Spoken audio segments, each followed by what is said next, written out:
Things in Formula 1 may be looking a bit more red in real life and in the game here as we come to the Singapore Grand Prix in Season 3. This is episode 52 today, guys. If you have missed the previous one at the Azerbaijan Grand Prix, then be sure to go check that one out before you see this one, as it was a titanic scrap between ourselves and our new heated rival of George Russell, our teammate, of course, in the other Mercedes car. The first time we've got a heated rivalry, and it lived up to the namesake, as we got very, very close to maybe having a race-ending crash at one point. And just like in real life, this Scuderia picked up a 1-2. Leclerc with his first win of the season, that was, to go second again in the championship. Of course, at one point in the season, you know, around, what was it, like the Spanish Grand Prix, Leclerc was leading the whole championship, having not had a single win. So the fact he's now won is maybe a bit of a sigh of relief. And maybe as we go into the last third of this season, a surprise re-engagement from the man from Monaco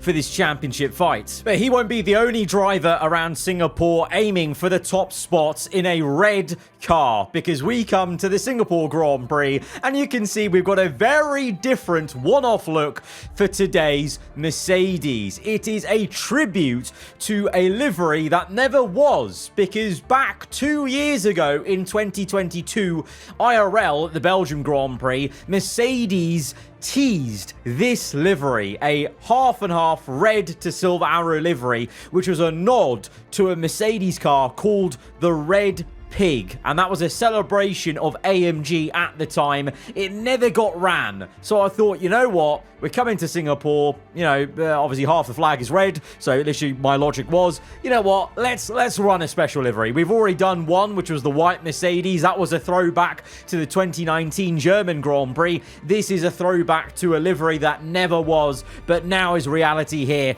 in the F1 game. Obviously, there were limitations to what I could do with the red bleeding over onto the chassis with the way the Mercedes car is set up with the modding, but I think it's come out still pretty damn well, especially with the paint splatter from the top of the chassis that transitions to the usual base silver arrow livery. And it's going to be a very striking look, I must say, with the whole front end in block solid red. But as we now go into the race weekend, then confirmation of that incoming regulation change, and it's a pretty big one actually. Chassis, powertrain and durability. In many ways, this regulation change should have come into this season, of course, because in game we never got a regulation reset, whereas obviously in real life this is 2026, there would be a big reset. So in the game it's almost been delayed by a year, I guess, but obviously this one didn't include aero. But 3 parts of the R&D development being reset is pretty big, so no wonder why pretty much since the Belgium Grand Prix, since the first emails came in about the regulation change, every single team, including our one, has been plateauing in terms of upgrades, because every AI driver is saving their points. You know, Russell, as a teammate, is saving his points. He's not spending. I've not been spending because I literally can't buy anything, because I don't have the recognition, can you believe it, in this Mercedes team to buy a single upgrade, even if I wanted to. But, you know, it doesn't matter, because everyone is saving up for the regulation change. So things may be quite stable when it comes to, you know, teams bringing upgrades. Maybe a last-minute one into the final race. Sometimes AI teams like to do that, but that means it's going to stay as bonkers and as competitive as it has been in the last few episodes for the rest of the season, which is crazy. So with that, let's get into qualifying for Singapore. As night falls in Singapore, the track starts to warm up, and it'll be red hot by the time we find out who's on pole for tomorrow's race. Time to set the grid then. Welcome along to qualifying here in Singapore. The first outing in this Red Pig Mercedes is going to be quite a sight, but it's going to be delayed slightly. I really hope this is not a bad omen for the entire race weekend. Typically, Mercedes have not had great luck with special liveries and performance that weekend, and we start the qualifying with a cooling system fault.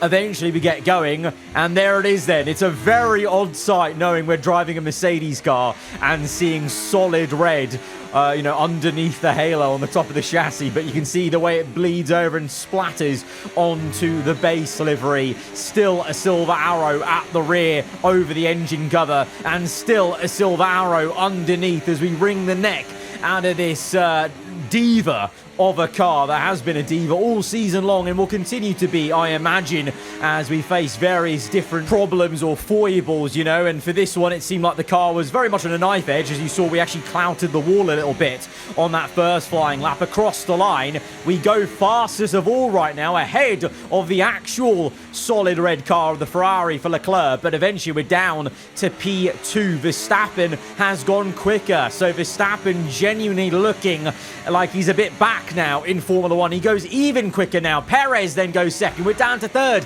and that puts me off a little bit, seeing the names popping up at the top, the names popping up on the left. We lose time in the middle sector. We're down on our first lap, and we were desperate, and I overcooked it so much into that right-hander, and that was all from just looking at the top left.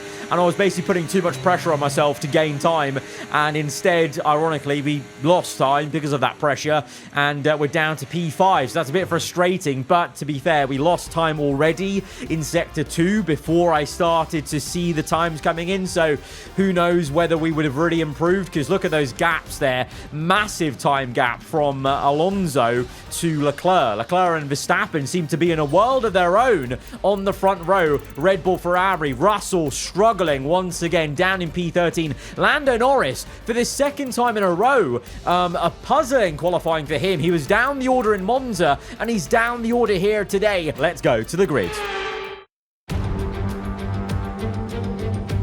Marina Bay hosted a Grand Prix that briefly ran in the 60s and 70s, but the Garden City re-entered the calendar for good in 2008. We missed it for a couple of years, but it was great to come back to the Singapore Grand Prix. Things have changed slightly around the Marina Bay circuit, with 4 corners removed between turns 16 and 19. It means the lap length is now just over 3 miles, and that might come as a welcome relief to the drivers, and more especially their brakes. It's time to see how our drivers are stacking up after yesterday's exciting qualifying session. Max Verstappen put in a fantastic lap yesterday, and he'll start from pole position. And it's Charles Leclerc in P2. As we continue through the rest of the grid today, we have Fernando Alonso, Perez, a Mercedes, Ricciardo, Hülkenberg, Hamilton, Sainz, Stroll, Oscar Piastri, Sargent, Russell, Behrman, Tsunoda, Bottas, Ocon, Joe, Norris, and Alex Albon picks up the last spot on the grid. It's almost time for those 5 red lights to go out then. Let's see who can prevail today. And alongside me in the commentary box today, former racing driver herself, Naomi Schiff. Let's look at their season, and particularly against their teammate. Fair to say, they've got the better of them more often than not. Now, I'll be generous here. It's not that long ago that you were racing and entertaining us on a Sunday. But in the years since, the sport has changed quite a bit, hasn't it? It is certainly an interesting time in this set of regulations because, as you know, when a new set of regulations come out, everything changes and you always wonder who's got it right. Well, we know the Red Bull are the ones who really got it right the last couple of years. But now you can see the rest of the grid slowly start to catch up. And there's really only so much left for Red Bull to get out of these regulations. So it is interesting, and the pack are catching up.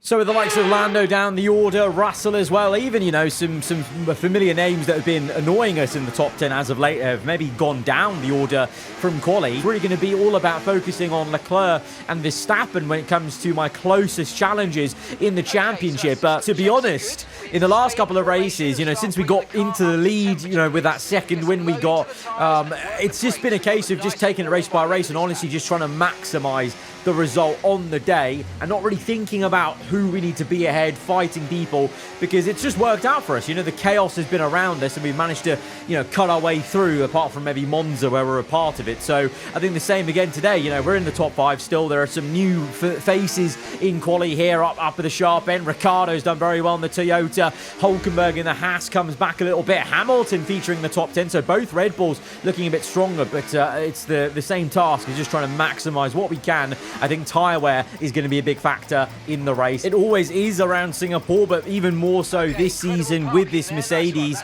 in Season 3. We've had, you know, big issues at other circuits that have been less abrasive than here. So the heat is really going to put that to the test today. So I'm a bit worried about that. But we all start on mediums here as we get going to 5 red lights. Lights out. And away we go for the Singapore GP. It's a good start for us as we manage to jump Sergio Perez. Verstappen gets a good getaway from pole position. Leclerc fighting Alonso. Fernando trying to go round the outside. The Aston Martin Honda will get into second place. The Ferrari has to settle for third. It's a real quick start for Alonso, who may not have the long-term pace over the course of this race, but has done really well at the start, as he always seems to do. But Leclerc immediately coming back at him off the back of a race win. He'll have some momentum. He'll have some, you know, some actual speed about him, maybe consistency, and he's showing that straight away as he does get past the Aston. He's back up into second place and can start his charge on Verstappen as we now try to have our turn to pass the Aston Martin side by side with Fernando. And remember, here last season, this is where we had that titanic scrap with Fernando Alonso when we were in a championship fight with him. Now it's a very different sort of scenario, but equally still as aggressive, as we do get Alonso into the final corner, but he's managed to hang on to P4 because Hulkenberg, Ricciardo snapping at his heels. But look how quick the Aston is off that first sequence of corners now into the first DRS zone. Alonso is going to have that rear flap open, and despite me deploying battery all the way down this section, once again showing how overpowered in a way the DRS is on this game, well and truly, especially with the maxed out cars with the DRS upgrades probably enabled, as we get desperate. And it's a rookie error there. That is silly for me. We try to dive down the inside of Alonso way too late on the brakes, and we have to now fight for another lap. But yeah, once you get in DRS, it's game over. So to that effect, we should just take my own advice and be patient and wait for the DRS here. But we're finding good speed through here. There's no DRS in the game, even though there was in real life. But we're using battery, and we've got good pace in a straight line to now sling around the outside. It's a similar position to where we were before to overtake Alonso. This time, though, can we fully get the elbow out and get the move done? Ricciardo snapping at Alonso may actually help us, because now Ricciardo's actually got an overtaken Fernando. Wow, Rick Bobby up into P4 for Toyota, doing really well. Tsunoda's down P15. So far, Tsunoda's been the star man at Toyota in this series, but Ricciardo coming alive a bit. But oh, look at the gap to Leclerc and Verstappen. The damage has been done already. I feel like it's going to be very hard to come back at Leclerc and Verstappen, and even harder when the car is yo-yoing about and sliding about as it is. As you can clearly tell, yes, the tyres are already causing me an issue, and this Mercedes is, oh my God, full opposite lock there, drifting through the left-hander. That right tyre is absolutely on fire, and honestly, the Mercedes is undrivable at the moment, so it's time to come in. I don't care about when we were meant to come in. It's time to come in because it is absolutely undrivable at that lap, at that point. So we're in for the hard tyres. The strategy was going to be, quite funny enough, medium, soft. My engineers were recommending me, but absolutely not. But oh, brilliant, Mercedes, great. Thank you for that. Pit stop issue, the rear, I think it was the rear left tyre.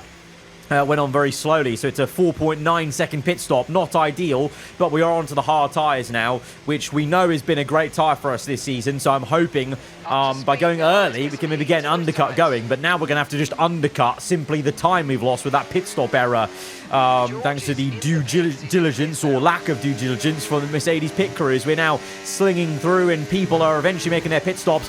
A couple of laps later, lap 13 on to 14. Leclerc has made his pit stop then, and he's 5.4 seconds ahead. So we definitely gained back the time we lost with the pit stop error, but we didn't make any more headway on Leclerc, annoyingly. But by the time we get to lap 15 on to 16, Behrman's in. What the? And all of a sudden, we're up into second place. Hang on a minute. Leclerc's leading. Where on earth is Max Verstappen at? He's down in P15. What's happened to Verstappen? An absolute disaster has come upon the Red Bull Ford team. And all of a sudden, we're up into second place. I mean, I'll take it, but what on earth happened? So this replay is from Verstappen's pit stop. And he's coming out. There's a big gaggle of cars. And, oh... I think he just made contact there with Russell, I think it was. He's broken his wing. That's why he's coming again. And it was Russell. Agent Russell helping us out. Helping Leclerc out as well, I might add. But yeah, Verstappen has to come in immediately for a set of hard tyres. So he did come in for medium. So he was going to go quite aggressive with the amount of pace the Red Bull had. But no, he's had to come in again and go to hards. That will probably go to the end of the Grand Prix, I'm guessing now. So all of a sudden, Leclerc's into P1, leading the way. Maybe has a chance for back-to-back victories then. We're into second place, 7 seconds the gap. What can we do now? On the hards, Leclerc's on medium. So the hope is eventually his mediums will start to wear away. It's the hope. It didn't come into fruition. Lap 21, 10 laps to go in this race. The race has flown by. This is around the time I was thinking Leclerc was going to come in, but he's not. And not only has he not come in yet, he's had incredible pace. It's almost mimicking him in real life at Kota. He's just walked away with this thing. 15 seconds ahead he is. And as we go down the order, you can see Verstappen actually has so much pace, to be fair to him, that he's almost recovered. He's up to P11, and he's now chasing after the man that broke his front wing, Russell, in P10, struggling for pace today. But yeah, Ricciardo's still in a great position, P4, Alonso now in P3, but myself, P2. We have just lost. We've been losing time every lap to Leclerc. He is doing a madness on these medium tyres. Surely he's coming in very soon. Surely. But it's got me thinking now, with the amount of pace he's got, he's going to come in. He has to come in because he's gone medium. It's got me thinking, I think the only way we try and win this race, and I'm still thinking about the race win, to be honest, because obviously, you know, trying to maximize everything we can. We're on the hard, so we can go to the end in terms of the tire rule. So that may be the only way we can try and gamble for this race win. And I feel like we have to go for it. We're gonna have perfect track position, being in first place once Leclerc pits. So I think we go for it, because the thing is also, I reckon the likes of Alonso, others who are also on hards, I think they're also going to do a one-stop. So if we pit, we're going to lose positions anyway. So we may as well stay out with everyone on the hards. And if they're going for it, why not us? So this is going to be somewhat of a throw of the dice, but it's also just going to be kind of copying what others are doing behind me, which is not coming in off the hard tyres. They think they can go to the end. Why shouldn't we think we can go to the end? But Leclerc is in then, lap 24. So he's taken those second pair of mediums a long way. I really thought he was going to pit on lap 21, have 10 laps on the soft tyres. But no, he's going to give himself 6 laps. So we are going to get into the lead, but the problem is, you can see very much so, Alonso's been catching me. I have been facing a bit more tyre wear on the hards than Alonso has, clearly, because very slowly but surely, Alonso has caught me. He's reeled in those 3 seconds, and he's got DRS. He hangs back at turn 1, knowing the better position to make the overtake is the first DRS zone on a brand new lap, and Alonso is right there in second place. We are in the lead now in this Grand Prix. The top 4 on hards, Leclerc 5th place on softs, but Alonso is coming to ruin the party potentially, and it's going to be myself and Fernando fighting for the win once again from Season 2 to Season 3. The difference is, though, we're in a Mercedes now that is painted red as well. As we make some contact, it's getting very frosty, a bit argy-bargy as we send it on the inside, desperate to keep it side by side with Alonso, because I get the feeling as soon as he overtakes us, that's game over. We're never going to be able to fight him again, because honestly, this Merc feels just as bad as it did at the end of the first stint, and you saw how bad that first stint was at the end on the medium tyre. So even though we've chosen to go to the end, I'm kind of already regretting it. But the problem is, if we were going to do a second stop, we personally had to do it on lap 21. We had to give ourselves 10 laps on whatever tyre to make up positions, because now the best course of action is just going for broke and going to the end because Leclerc's right there, P5 in this train. But it's just frustrating. This is how poor this Mercedes has been. Alonso's there, Ricciardo, Hamilton, all on hards, and they've got no problem. Alonso attacking me with some vim into turn 1, and I can't even slow this Merc down. He's got me. I think he's completely done me there because there was no front end.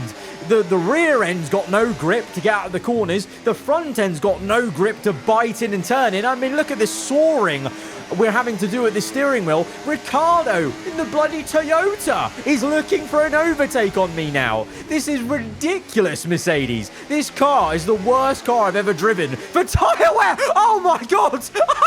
Oh, no way. Alonso. He's got an engine failure from the lead. I cannot believe it. And just like that, it's another twist in the tail here in Singapore. We lead the race again. Ricciardo in the Toyota up to second. Leclerc is now third, having overtaken Hamilton. I can't believe it though. Oh, bloody luck. Alonso with an engine failure. But the problem is I still have no tyres. So yeah, Alonso may have had an engine failure.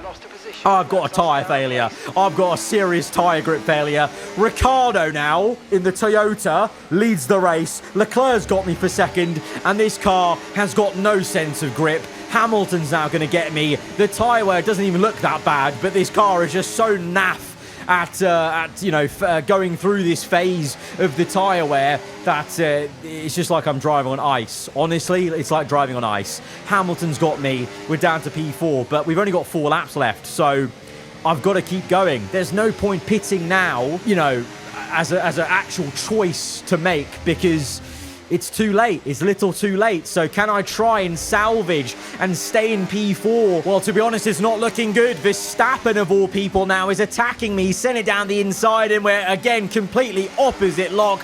And now the Dutchman going for the overtake. Oh! Verstappen's come across and hit us. He swiped across and hit us. Verstappen venting his frustration at the Mercedes team. We're trying to re-overtake him. He's just overtaken us off track, I swear. On the outside there, he's broken our bloody floor. Verstappen's broken our floor and he's got no penalty for that. How is that fair, FIA?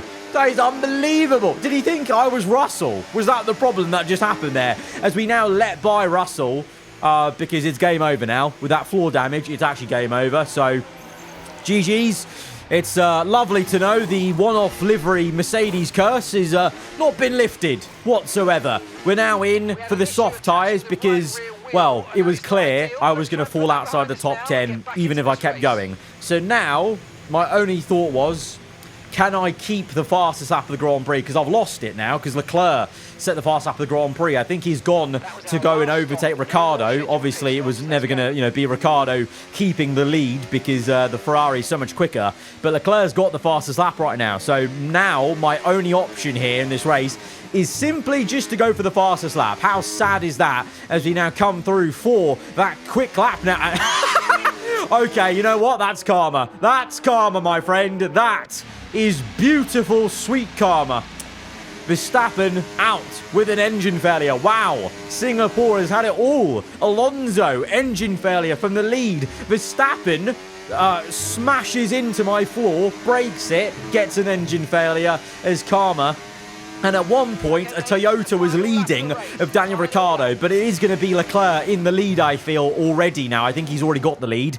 Yes, he has, because Ricciardo is being chased and overtaken by one Lewis Hamilton. Lewis Hamilton coming up for second place in the Red Bull Ford. We did get the fast lap of the Grand Prix there, by the way, on the previous lap, so we will take it away from Leclerc. We won't get a point for it ourselves, but at least we stop Leclerc scoring the extra point, and that's going to matter.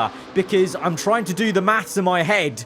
I think Leclerc being in the lead here and me scoring 0, I don't think it's great, you know. I think Leclerc, at the right time of the season, has come good. He won in Baku, and now he comes through the final couple of corners. It's going to be back-to-back victories for the Scuderia. Back-to-back victories for Charles Leclerc, and I think it may just be the lead of the Drivers' World Championship. Can you believe it? And that's my boy. Another win. Let's go, come on, yes! Oh, amazing. The car was incredible today, really. Well done, guys. What a race and what a pace. I mean, Yeah, I think if my calculations are correct, we may have taken a point away from Leclerc for the fastest lap, but I think he's legit got the lead of the championship. I think we may be level on points, which is crazy, but oh, what a dismal day then. In the end, ultimately, maybe my own fault going to the end on hards, but equally, you've got to see my point of view. Everyone else tried to go to the end on hards that were on hards, so why wouldn't I think it was possible? Charles Leclerc, what a drive, what a victory, he wins! Well, that's 2 wins in a row for them now. That's really going to help them gain confidence and start to build that momentum that they're really going to be looking for. The way this Merc just fell apart, it just shows again how much of a diva the car was. It's the only car that couldn't manage that one stop. The only car that didn't manage it. Ridiculous. And yeah, Leclerc now with 2 wins in a row. He hadn't won all season, and now he's won 2 in a row, and he's level on points with me in the Drivers' Championship. It is all of a sudden absolutely game on in the Drivers' Championship, and it's going to be a fantastic one versus a very quick, a very good Charles Leclerc in this season. We are level on points. Quite amazingly, we're also in an official rivalry as well, so game on, game on. Guys, if you have enjoyed this one, hit the like button. Let me know what you thought in the comments below. If you're around here, then do get subscribed for weekly Formula 1 content. I'll see you guys next time. Goodbye.